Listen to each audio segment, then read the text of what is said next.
अच्छा लिखा है हमारे भगवान के लिए। कहना है कॉर्ड दीजिए। कि दर्द दिल की दवा दीजिए ओ मेरे प्रभु, दर्द दिल की दवा दीजिए। कहना है कि दर्द दिल की दवा दीजिए मेरे प्रभु, दर्द दिल की दवा दीजिए मेरे प्रभु। कि कम से कम मुस्कुरा दीजिए,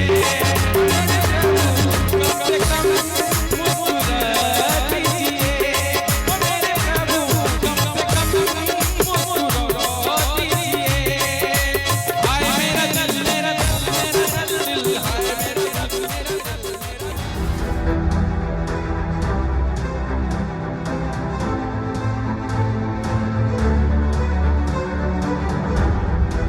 लेकिन कृष्ण ने बता दिया दीक्षाओं के माध्यम से, सदगुरु ज्ञान के माध्यम से, उच्च कोटि की कलाओं के माध्यम से कि ये शरीर की संरचना कुछ भी हो, हम काले हो या गोरे, अगर हम अपने प्राण में उतर गए हम काले हो या गोरे, अगर हम आत्ममय हो गए हम काले हो या गोरे, गुरु गोविंद से युक्त हमारा जीवन अगर हो गया तो पूरी दुनिया हमें देखेगी, पूरी दुनिया हमें मानेगी, पूरी दुनिया हमें पूजेगी। पत्नी मर जाती है वीर, पति भी मर जाता है वीर, अगर इस संसार में कुछ बचता है तो प्राण बचता है, अगर इस संसार में बचता है तो प्रेम बचता है, अगर इस संसार में कुछ बचता है तो आत्मा है। इस संसार में कुछ अगर बचेगा शेष तो परमात्मा के सिवा न कुछ था न कुछ है न कुछ शेष बचेगा। वो गुरु गुरु ही नहीं जो चमत्कार करे, और वो शिष्य शिष्य नहीं जो चमत्कार की आशा करे। गुरु वो जो ज्ञान दे, गुरु वो जो ध्यान दे, गुरु वो जो अपने आप में प्राण दे, गुरु वो जो अपने आप में आत्मा दे, गुरु जो अपने आप में गोविंद दे, गुरु वो जो अपने आप में जीते जी परमात्मा का आनंद दे। खुशियां मनाओ जो मीरा को मिली, खुशियां मनाओ तुम, आज वो पल आ गया है जो राधा ने प्राप्त करी, खुशियां मनाओ तुम जो कृष्ण ने प्राप्त करी, और खुशी मनाओ तुम जो राम ने प्राप्त करी। तुम्हारे जीवन का वो अद्भुत विलक्षण अद्वितीय दुर्लभ क्षण आ चुका है। तुम्हें इसका बोध ना होगा, मुझे भी बोध ना था जब मिला था। उन्होंने कहा था तुम्हें पता नहीं कि मैंने तुम्हें क्या दिया है। कृष्ण ने सुदामा को जो दिया उससे बहुत कई गुना ज्यादा जो सुदामा को भी ना मिला वो मैंने तुम्हें दे दिया है। हमारे गुरुदेव ने, सदगुरुदेव, परम आराध्य पावन देव, परम देव, परमात्मा देव, शब्द से उसे जाना नहीं जा सकता, शब्दों से उसे जीना नहीं जा। हमारे सदगुरुदेव भगवान निखिल, प्राणाधार निखिल, आत्मा आधार निखिल, परमात्मा निखिल, परम आनंद निखिल। अरे कोई शब्द है जो उसे बता दे कि निखिल निखिल निखिल। अखंड मंडलाकारम व्याप्तन येन चराचरम तत्पदम दर्शितम येन तस्मै श्री गुरुवे नमः। आत्मा से प्रेम हो, आत्मा से स्नेह हो, आत्मस्वरूप सदगुरु है, आत्मस्वरूप सदगुरु की पूजा हो, आत्मस्वरूप सदगुरु में निष्ठा हो, आत्मस्वरूप सदगुरु से स्नेह हो, सिर्फ उसे ही प्यार हो, एकमात्र सदगुरु से हमारी प्रीति। और भगवान श्री कृष्ण ने ऐसी उच्च कोटि की दीक्षा प्राप्त की, जीवन की संपूर्णता प्राप्त करी, अपने आप में कृष्णम वंदे जगत गुरु, यानी वो गुरु तत्व, वो आकर्षण, वो सम्मोहन। और आपको बता दें कृष्ण की हाइट बहुत ज्यादा नहीं थी, कृष्ण संभवतः 5 फीट के रहे होंगे, इससे ज्यादा हाइट नहीं थी। ऊंचाई नहीं है, शारीरिक ऊंचाई कृष्ण की नहीं थी, लेकिन एक ऐसी ऊंचाई कृष्ण ने प्राप्त करी। अर्जुन, जब अर्जुन ने देखा तो कांप गया। ऐसा विराट स्वरूप जब कृष्ण ने अर्जुन को दृश्यमान किया, जब अर्जुन ने देखा तो अर्जुन कांपने लगा। पूरा ब्रह्मांड समाहित किया हुआ श्री कृष्ण, और कृष्ण की शारीरिक संरचना पे भी जाना। 5 फीट, काला रंग, देखने में सुंदर नहीं, देखने में सुंदर नहीं, काला रंग किसको पसंद है? लेकिन कृष्ण ने बता दिया, दीक्षाओं के माध्यम से, सदगुरु ज्ञान के माध्यम से, उच्च कोटि की कलाओं के माध्यम से कि ये शरीर की संरचना कुछ भी हो, हम काले हो या गोरे, अगर हम अपने प्राण में उतर गए, हम काले हो या गोरे, अगर हम आत्ममय हो गए, हम काले हो या गोरे, गुरु गोविंद से युक्त हमारा जीवन अगर हो गया तो पूरी दुनिया हमें देखेगी, पूरी दुनिया हमें मानेगी, पूरी दुनिया हमें पूजेगी। और सब कह रहे थे कृष्ण मेरा है, सब कह रहे थे ये मेरा है, सब कह रहे थे मेरा। इस बात का ध्यान रखना, कृष्ण भी एहसास करा रहे थे कि हां सिर्फ मैं तुम्हारा हूं। कृष्ण कह रहे थे हां सिर्फ तुम्हारा हूं।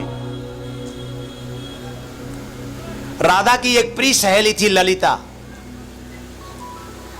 ललिता ने मन में यह भावना रखा, राधा कहती है कि कृष्ण सिर्फ मेरा है। हमारे तुम्हारे लिए पूर्णता के लिए बहुत जरूरी है। राधा कहती है कृष्ण मेरा है, और राधा ललिता कहती है, अभिन्न सहेली है राधा की ललिता।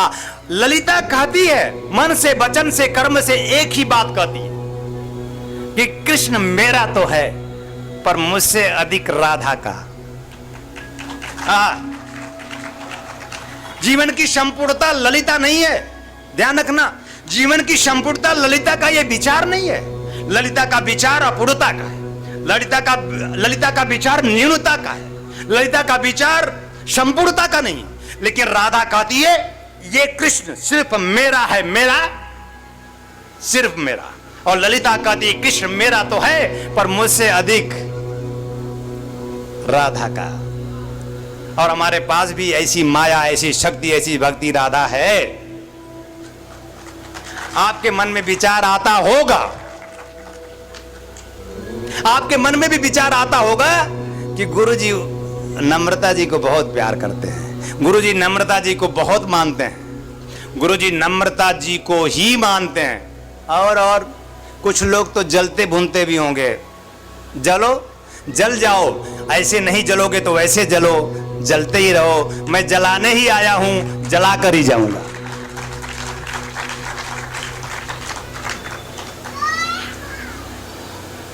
यह जीवन का सौभाग्य है। राधा एक ऐसी धारा है, ऐसी पवित्र धारा गंगा है, ऐसी पावन गंगा है जिसमें सभी साधु संत महात्मा भी राधा की भक्ति और शक्ति में नहाते हैं। सब नहाते हैं जिसमें ऐसी गंगा, पवित्र गंगा, पावन गंगा जो सबको पवित्र कर दे। पावनता और पवित्रता में अंतर है। आप गंगा में नहाकर पवित्र हो जाते हैं, लेकिन गंगा पावन है। पावन मतलब जो सबको पवित्र करे, और पवित्र मतलब पवित्र हो जाए फिर अपवित्र हो जाए फिर नहाए, फिर अपवित्र हो जाए फिर नहाए, यानी भक्ति करती जाए। आत्मा भक्ति करे और शक्ति प्राप्त करे।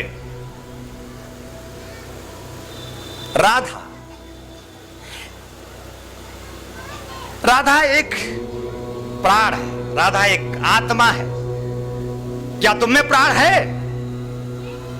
और जिस दिन तुम्हारा प्राण प्रज्वलित होगा, क्या तुम में आत्मा है? जिस दिन तुम्हारा आत्मदीप जलेगा, उस दिन तुम राधा को समझ पाओगे कि वो तुमसे अभिन्न नहीं, तुमसे भिन्न नहीं, वो अभिन्न तुम में, तुम्हारे प्राण रूप में संचरित भक्ति की आवश्यकता है। ऐसी शक्ति प्राप्त करने के लिए कि वह गुरु गोविंद राधा के चारों तरफ घूमता है। कृष्ण जो किसी के अधीन नहीं है। जीवन की संपूर्णता प्राण, जीवन की संपूर्णता आत्मा, जीवन की संपूर्णता ब्रह्मानंदम परम सुखदम, ये कोई स्त्री नहीं है। वह स्त्री में भी है, वह पुरुष में, कृष्ण में वह पुरुष है, राधा में वह स्त्री है। भक्ति दोनों की शक्ति ऐसी बनी। भक्ति कृष्ण ने की तो भगवान बन गए, भक्ति कृष्ण ने करी तो भगवान बन गए, और भक्ति राधा ने करी तो कृष्ण की रानी बन गई। मैं पूछता हूं कौन है राधा? मंदिर बनाते हैं, कृष्ण के साथ खड़ी कर देते हैं, एक मूर्ति बनाकर किसकी पूजा करते हैं? प्रेम की या पत्नी की? राधा पत्नी नहीं है, राधा कृष्ण की पत्नी नहीं है, राधा कृष्ण की प्राण है। राधा कृष्ण की पत्नी नहीं, राधा कृष्ण की प्राण प्रिया आत्मा है। और राधा कृष्ण की प्राण प्रिया आत्मा ही सिर्फ नहीं, राधा कृष्ण की आत्म शक्ति है। गुरु शिष्य की ये पावनता देखिए, राधा और कृष्ण में देखिए कैसे खेल रहा है। वह ब्रह्म जो परम सुखकारी है, कृष्ण परम आनंदित, परम आह्लादित, और उसकी पटरानी रानी प्राण प्रिया प्रेयसी, किन किन शब्दों से कहूं, और मंदिर बनाए। यह समाज क्यों नहीं पूछता है कि ये राधा कौन है? कृष्ण की क्यों पूजा कर रहा है? पत्नी की मूर्ति क्यों नहीं? क्या कमी थी पत्नी की? रुक्मणी थी, सत्यभामा थी,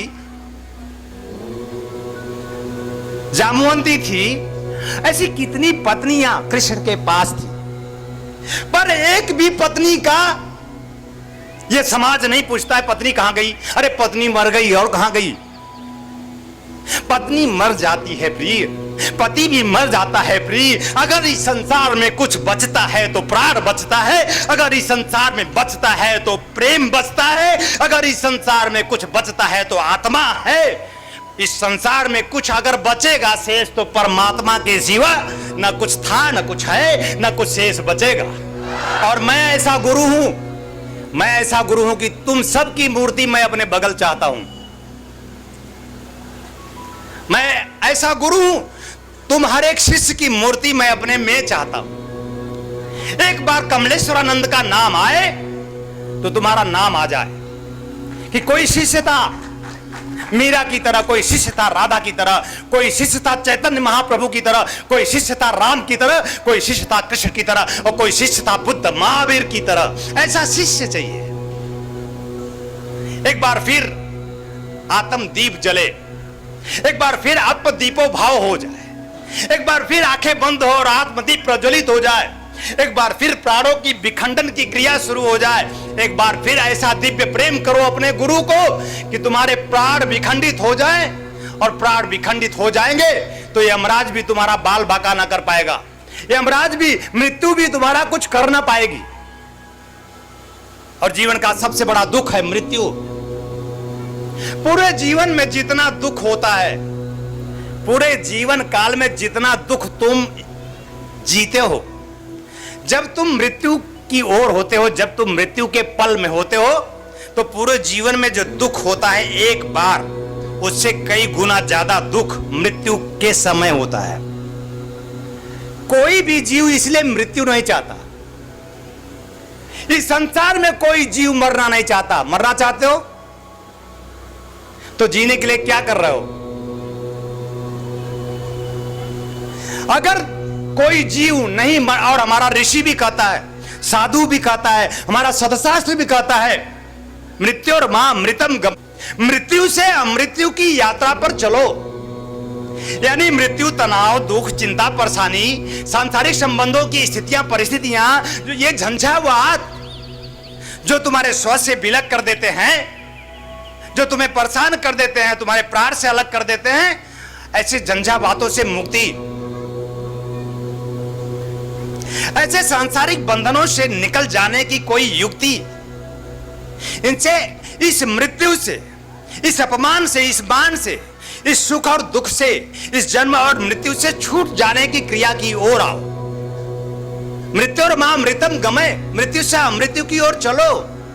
और अगर गुरु के सानिध्य में, साचर में तुम मृत्यु से अमृत्यु की ओर बढ़ गए, मतलब शरीर से प्राण में उतर गए, प्राणों को विखंडित कर आत्म तत्व तक पहुंच गए, आत्म दर्शन कर उस दुधिया प्रकाश में नहा लिए, उस दुधिया प्रकाश में, उस आत्मदीप में, जिस प्रकाश के बल पर पूरा जग प्रकाशित है, पूरा ब्रह्मांड प्रकाशित है, सारे देवी देवता जिस प्रकाश से प्रकाशित होते हैं, तुम्हारे मनोवांछित कार्य पूरा करते हैं।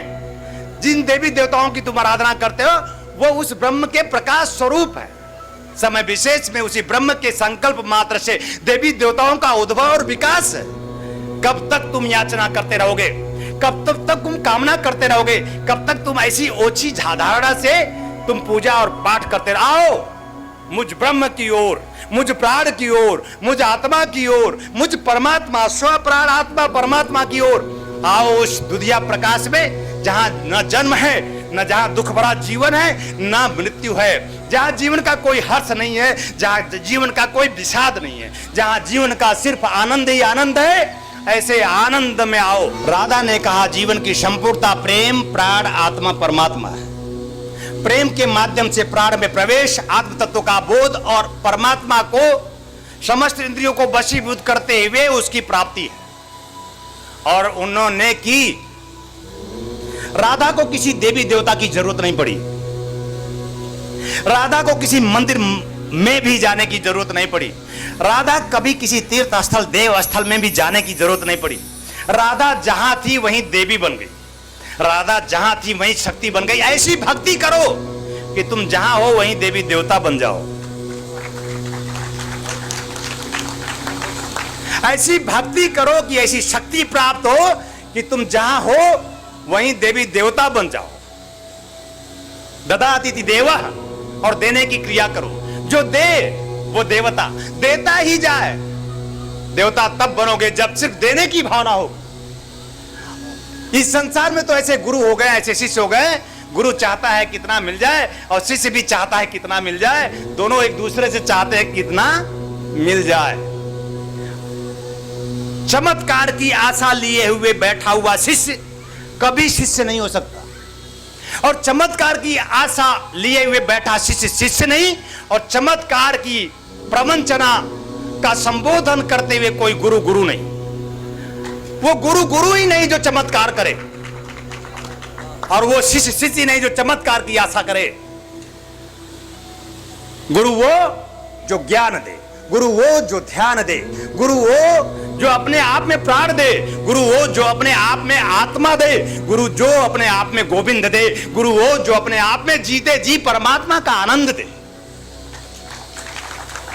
ऐसे तो नहीं मिलने वाला। ऐसे मुर्दा दिल क्या खाक जीते हैं, मुर्दा दिल क्या खाक जीते हैं। मैंने आपको सिखाया है कि शिष्यता, संपूर्णता, प्राणों से पुकार। बोल परम पूज्य गुरुदेव की। अभी भी मरे हुए। बोल परम पूज्य गुरुदेव की। ये जान तब क्यों नहीं थी? बोल परम पूज्य गुरुदेव की। यही प्राण तब क्यों नहीं था? यही हमारी कमी है। तुम्हारे जैसे बड़े साधु संत महात्मा राम राम डरते हैं। हरे राम राम राम हरे हरे। सुनने में अच्छा लग रहा है ना? तोते की तरह रट है। जैसे प्राणों से राम प्राण है। राम मिलेगा तब तक ना मिलेगा जब तक अपने प्राणों की आहुति सदगुरु श्री चरणों में दोगे नहीं। और राम ने अपनी आहुति दी, अपने प्राणों की आहुति दे दी विश्वामित्र के श्री चरणों में। और विश्वामित्र ने कहा शत्रु को जीत ना पाओगे राम जब तक ऐसी शक्ति, ऐसी दीक्षा प्राप्त ना करोगे। और आज मैं तुम्हें ऐसा रहस्य बताता हूं राम, ऐसी उच्च कोटि की दीक्षा देता हूं। 3.5 साल की सेवा के बाद ऋषि विश्वामित्र ने ऐसी उच्च कोटि की दीक्षा का ज्ञान जो आज मैं तुम्हें देने जा रहा हूं। उन्होंने कहा संपूर्णता के साथ विश्वामित्र संगीता साक्षी है। जैसे शांतिपन संगीता साक्षी है, कृष्ण अपने आप में गुरु गोविंद बनते हैं, वैसे विश्वामित्र संगीता है। और विश्वामित्र ने कहा कि राम दुर्विचारों पर, दुर्भिक्षों पर, दीनताओं पर, दन्यताओं पर, ऐसी राक्षसी प्रवृत्तियों पर, दुष्प्रवृत्तियों पर तुम तब तक विजयश्री नहीं प्राप्त कर सकते जब तक ऐसी उच्च कोटि की दीक्षा तुम नहीं प्राप्त करोगे।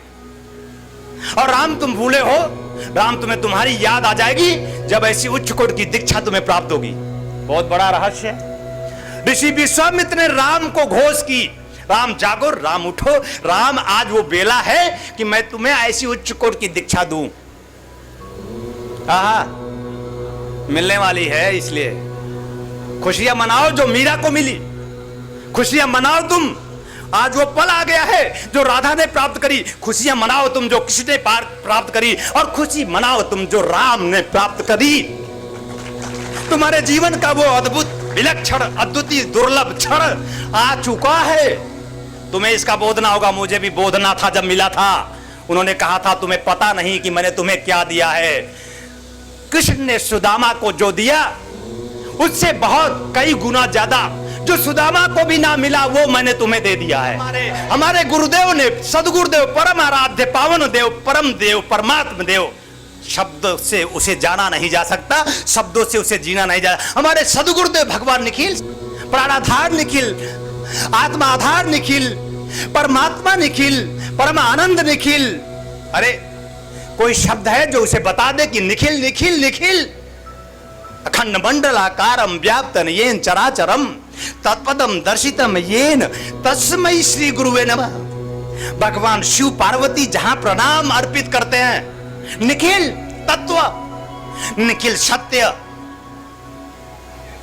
और उन्होंने मुझे दी ऐसी उच्च कोट की दीक्षा।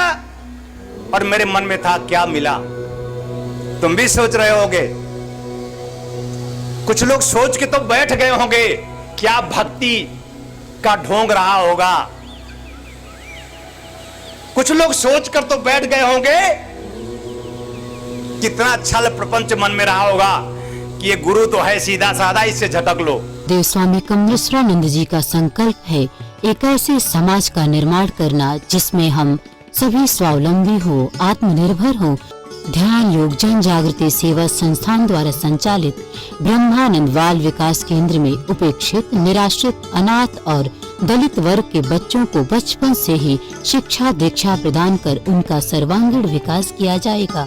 ब्रह्मानंद बाल विकास केंद्र के माध्यम से हमें अवसर मिला है इन बच्चों के लिए कुछ करने का। तो आइए हम सभी पूज्य गुरुदेव स्वामी कमलेश्वरानंद जी के संकल्प को पूरा करने में सहयोग करें और शिक्षा दीक्षा और मानव कल्याण के इस महायज्ञ में अपना भरपूर योगदान करें। आप अपना योगदान भूमि अथवा धन किसी भी रूप में दे सकते हैं। योगदान के रूप में आपका दान बैंक ऑफ इंडिया की किसी भी शाखा में ओम निखिलम ओंकार निखिलम गुरु निखिलम गुरुद्वार निखिलम ओम निखिलम ओंकार निखिलम गुरु निखिलम गुरुद्वार निखिलम ओम निखिलम ओंकार निखिलम गुरु निखिलम गुरु। ऋषि आपके लिए लेकर के आए हैं आराम दिव्या चूर्ण, पेट की सभी समस्याओं के लिए रामबाण इलाज। यह आयुर्वेदिक परीक्षित गैस हरण चूर्ण है। किसी भी उम्र में होने वाली व्याधियों का नाश करती है। खुलकर पेशाब लाना, पुरानी से पुरानी कब्ज, उदर दोष, आंतों के दोष एवं पाचन तंत्र में यह अति लाभकारी आयुर्वेदिक औषधि है। इस चूर्ण का सेवन करने से कोई बीमारी नहीं होती। यह गैस हरण चूर्ण नित्य रात्रि में भोजन के बाद सोते समय 1 चम्मच चूर्ण 1 गिलास कुनकुने पानी के साथ लेकर सो जाएं। फिर देखिए चमत्कार। इस औषधि को मंगाने के लिए आप हमारे इन नंबरों पर संपर्क कर सकते हैं। हमारा नंबर है 8108 666 991 8108 666 991